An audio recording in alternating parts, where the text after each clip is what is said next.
Membludaknya pasien berobat di Rumah Sakit Badung Mangusade, 3 gedung baru akan dibangun sebagai upaya meningkatkan fasilitas dan pelayanan RSUD Mangusade.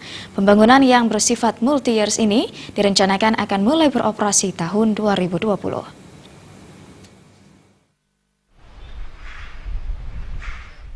Melalui anggaran multi-years yang dikucurkan dari dana APBD Kabupaten Badung, Rumah Sakit Umum Daerah Mangusade Kabupaten Badung akan membangun 3 blok gedung baru, yaitu Gedung D, F, dan G, yang akan menjadi tempat untuk penambahan kamar pasien dan penambahan ruangan untuk fasilitas-fasilitas medis lainnya.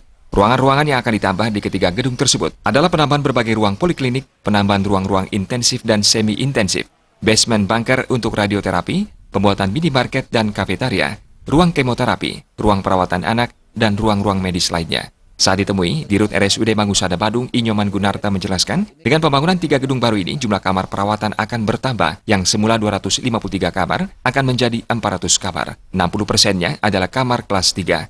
Dengan ada penambahan bed, saat ini kan sebenarnya kapasitas kami 253 tempat tidur. Kemudian dengan pembongkaran ini kapasitas menurun menjadi 241 tempat tidur.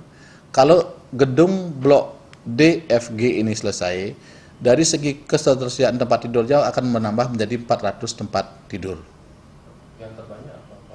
Yang terbanyak tetap kita 60% harus untuk masyarakat kelas 3. Jadi pemegang JKN, PBI, JKN kelas 3 itu yang kita prioritaskan supaya tidak kebingungan untuk mencari kamar atau tempat tidur perawatan.